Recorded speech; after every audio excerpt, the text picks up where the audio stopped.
बहुत समय पहले किसी जंगल में एक बहुत पुराना पीपल का पेड़ था।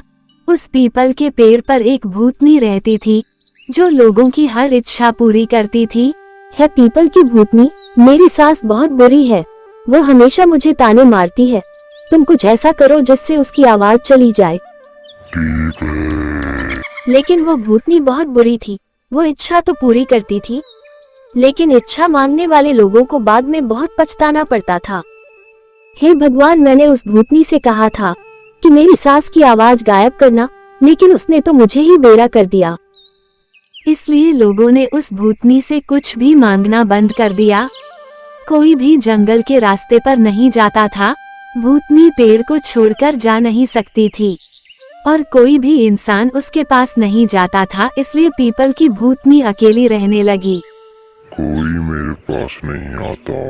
ऐसे ही बहुत साल बीत गए और लोग पीपल की भूतनी को भूल गए। एक दिन पीपल की भूतनी ने रामू नाम के कुत्ते से कहा, रामू, लगता है लोग मेरे बारे में भूल गए हैं, इसलिए अभी गांव जाकर लोगों को बताओ कि मैं उनकी हर इच्छा पूरी कर सकती हूँ। उनके यहाँ आने पर मैं कुछ ऐसा करूँगी कि मुझे इस पीपल के पेड़ से आजाद हो जाऊंगी।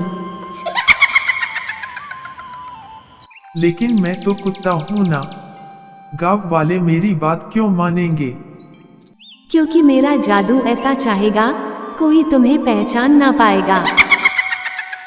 भूतनी ने ऐसा कहते ही रामू एक इंसान में बदल गया। लो, मैंने तुम्हें शक्ल और अकल दोनों से इंसान बना दिया। तुम जल्दी से जाओ और गांव वालों को मेरे बारे में बताओ। रामू अपने हाथ में मिठाई का डब्बा लेकर गांव पहुंचा। उसने देखा कि कुछ गांव वाले आपस में बात कर रहे हैं। रामू गांव वालों के पास गया और बोला, लो भैया, मिठाई खाओ। अरे तुम कौन और यह मिठाई क्यों बांट रहे हो? मैं तो रामू हूँ ना। पास के जंगल में मुझे पीपल की भूतनी मिली थी। उस भूतनी ने मुझसे कहा कि वह मेरी हर इच्छा पूरी कर सकती है। ये सुनकर मैंने उससे 100 सोने के सिक्के मांगे और उसने जादू से मुझे 100 सोने के सिक्के दे दिए। उसी खुशी में मिठाई बांट रहा हूँ। ये सुनते ही गांव वाले बोलने लगे, क्यों ऐसे कोई भूतनी किसी को भी सोने के सिक्के क्यों देगी? भाई, मुझे तो दाल में कुछ काला लगता है। भाई, तुम सही कह रहे हो, भूतनी या कभी किसी को कुछ भी नहीं देती। ये कहते ही सभी गांव वाले वहां से निकल गए। लेकिन सोने की बात सुनकर रोहन नाम के व्यापारी को लालच आ गया। वो उसी रात पीपल की भूतनी को ढूंढते हुए जंगल पहुंचा। है पीपल की भूतनी, मैं तुझसे कुछ मांगना चाहता हूँ। मांगो, क्या मांगना चाहते हो? मैं तुम्हारी हर इच्छा पूरी करूंगी, लेकिन उसके बदले में तुम्हें भी मुझे कुछ देना होगा। हाँ, अगर तुम मुझे 200 सोने के सिक्के दोगी तो बदले में कुछ भी करने के लिए तैयार हूँ। वादा करो, जो मैं तुमसे मांगूंगी वो तुम मुझे दोगे। है पीपल की भूतनी, मैं वादा करता हूँ। रामू की इच्छा को तराजू में तोल मिल जाए, इसे मुंह बोले बोल। भूतनी ने ऐसा कहते ही रामू के पास 200 सोने के सिक्के से भरा बैग आ गया।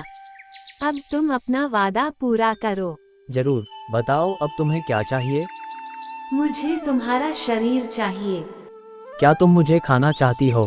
अरे भगवान, कहाँ फंस गया मैं भूतनी के चक्कर में। इतना कहते ही भूतनी रामू को मार देती है और पेड़ में कैद कर देती है और रामू एक भूत बन जाता है। तो दोस्तों, हमें कभी भी लालच नहीं करनी चाहिए और अगर हम किसी को भी वादा दे तो उस वादे को सोच कर देना चाहिए। कैसी लगी हमारी कहानी कमेंट करके बताना।